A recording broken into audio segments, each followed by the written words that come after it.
Hello नमस्ते मैत्रिणींनो, मी प्राजक्ता. खूप सोप्या पद्धतीमध्ये मी तुम्हाला ब्लाऊजची बॅकनेक डिझाईन दाखवते. साईजप्रमाणे गळा रुंदी गळा उंची टाकून घ्या आणि सिंपल असा त्याचा बॉक्स तयार करून घ्या.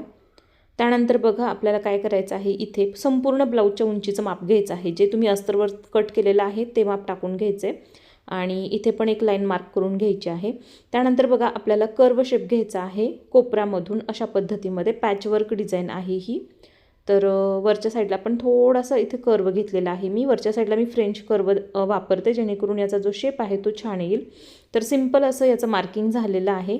आता आपल्याला काय करायचं आहे बघा, बाहेरच्या साईडने 1 इंच एक्स्ट्रा पेपर कट करायचा आहे. खूप सोपी डिझाईन आहे. व्हिडिओ पूर्ण बघा. आवडली तर लाईक करा, शेअर करा आणि आपल्या चॅनलला सबस्क्राईब करा. या पद्धतीमध्ये बघा इथे मी हा कर्व देऊन घेतलेला आहे.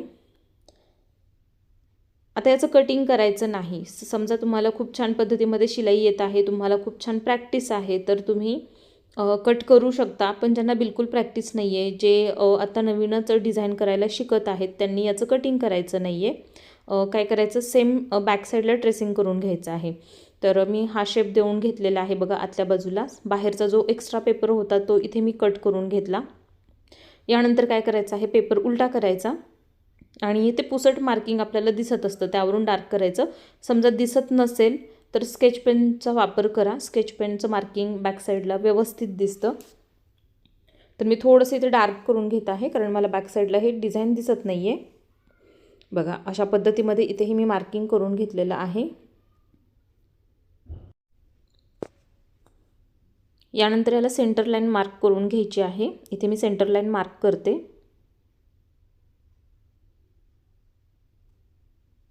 आता बघा, जो आपण अस्तर कट केलेला आहे, बरोबर अस्तरच्या उंचीचा हा पेपर कॅनव्हास आहे, तुमच्या लक्षात आलं असेल.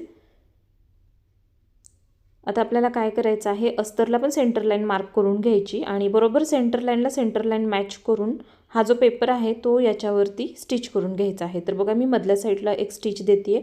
मी चिटकवून घेतलेलं नाही आहे. तुम्हाला चिटकावून घ्यायचं असेल तर तुम्ही चिटकावून पण घेऊ शकता, काही हरकत नाही. आता मी साईडने याला शिलाई देते आहे, जेणेकरून हा पेपर व्यवस्थित या अस्तरवरती सेट होईल. हा फक्त अस्तर आहे. आपल्याला पलटी करून डिझाईन तयार करायची आहे. तर बघा कट केल्यानंतर हा पार्ट पण ओपन होईल, म्हणून मी ह्याला पण साईडने शिलाई देऊन घेत आहे. जो आपला मेन शेप आहे, जे आतलं मेन मार्किंग आहे ना, त्याला इथे मी शिलाई देऊन घेते आहे.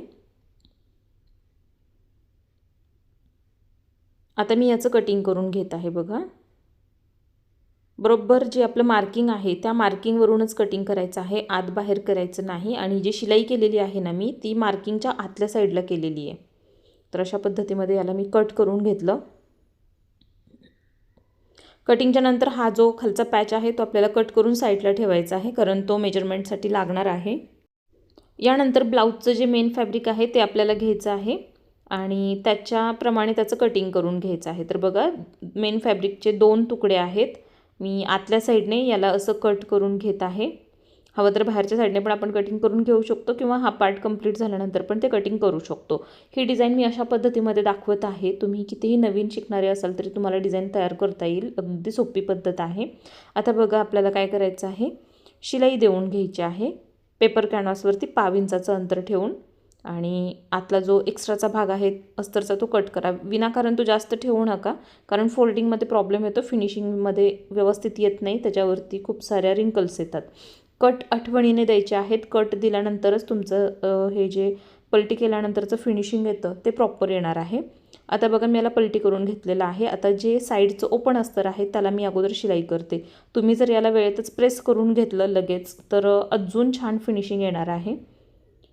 आता याला मी कट करून घेत आहे. हे कटिंग झाल्याच्या नंतर मी दुसरा पण पार्ट सेम असाच तयार करून घेतला. आता इथे बघा याचा जो कॉन्ट्रास्ट कपडा आहे लाल रंगाचा, हा इथे मी प्लिट्स देऊन घेत आहे. तर जेवढा आपला पॅच आपण कट करून घेतलेला होता ना, त्याच्या उंचीचा आणि त्याच्याच रुंदीचा, त्याच्यापेक्षा थोडासा जास्त असा हा तयार करायचा असतो. तर मी असा कपडा कट करून घेतलेला होता उभा, आणि याचे मी प्लिट्स घेत आहे, कारण हाच पॅच बनवून आपण मधल्या भागावरती बसवणार आहे. हा तुम्ही प्लेन कपड्यावरती पण बसवू शकता. प्लीट्स घेतलेलाच पाहिजे असं काही नाही आहे. दोन्ही साईडला परत मी शिलाई देऊन घेतली त्याला. आता हा बघा आपण मधून कट करून काढलेला पॅच होता, ह्याच्यासाठी मी अस्तर पण कट करून घेणार आहे. तर अस्तर जे आहे ते उंचीला रुंदीला थोडंसं जास्त ठेवायचं मेन पॅचपेक्षा. अस्तरला मी पेपर कॅनव्हास लावून घेते जेणेकरून व्यवस्थित आपला हा पॅच तयार होईल, त्याचं जे फिनिशिंग आहे ते छान येईल. म्हणून मी अस्तरलाच पेपर कॅनव्हासचा तुकडा जॉईंट देऊन घेतला. म्हणजे हे दिलंच पाहिजे असं काही नाही आहे, ऑप्शनल आहे. तुम्हाला जर पेपर कॅनव्हास पाहिजे असेल तर तुम्ही लावा किंवा सिंपल अस्तरवरती पलटी करून घ्या. आता जो वरचा शेप आहे आपला तो पेपरवरती मी मार्किंग करून घेत आहे जेणेकरून सेम याच पद्धतीमध्ये आपल्याला शिलाई करता येईल. ठीक आहे, फक्त वरच्या साईडलाच शिलाई द्यायची आहे, एक्स्ट्रा कुठेही द्यायची नाही, कारण यालासुद्धा आपण कट करून पलटी करणार आहे. ठीक आहे, वरच्या साईडला बघा जो कोण आकार आहे त्याला मी शिलाई देऊन घेतली. आता मी याचं कटिंग करून घेत आहे. मध्ये एक मी कट दिला, इथे पूर्ण असे कट द्यायचे आहेत. कट दिल्याशिवाय हे व्यवस्थित पलटी होणार नाही. आता मी याला पलटी करून घेत आहे. पलटी केल्याच्या नंतर वरून फिनिशिंगची एक शिलाई हवी असेल तर द्या किंवा लेस लावा किंवा याला प्रेस करून सुद्धा तुम्ही छान असं फिनिशिंग करू शकता तुमच्या चॉईसवरती. आता दोन्ही साईडला एक एक शिलाई देऊन घेऊयात म्हणजे हे पॅक होऊन जाईल. आणि पॅच बसवल्यानंतर जो काही एक्स्ट्राचा कपडा राहतो ह्याचा तो आपण कट करूया. ठीक आहे, दोन्ही साईडला मी शिलाई देऊन घेतली. खूप छान फिनिशिंगमध्ये ही डिझाईन तयार होते, कमी वेळात होते. तुम्हाला डिझाईन आवडली असेल तर आपल्या चॅनलला सबस्क्राईब करा, व्हिडिओला लाईक करा आणि जास्तीत जास्त शेअर करा. तुम्हाला जर ड्रेस, ब्लाऊज, नऊवारी साडी शिकायची असेल तर तुम्ही मला व्हॉट्सॲपला मेसेज करा. तुम्हाला संपूर्ण डिटेल्स देण्यात येतील. आपले जे क्लास आहेत ते खूप परफेक्ट आहेत, तुमच्या वेळेत करू शकता. लाईव्ह रेकॉर्डिंग आहेत, लाईफ टाईम त्याचा ॲक्सेस भेटतो तुम्हाला. आणि त्याचबरोबर आपल्याकडे ब्लाऊजचे पेपर पॅटर्न, ब्लाऊज डिझाईनचे पेपर पॅटर्नसुद्धा अवेलेबल आहेत. ऑर्डर करायचं असेल तर त्यासाठी तुम्ही मला व्हॉट्सॲपला मेसेज करू शकता.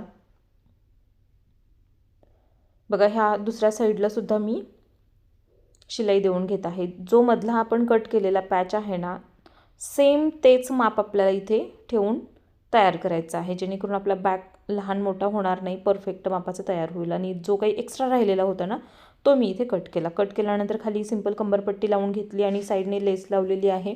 मध्ये असं तुम्ही पॅच लावू शकता.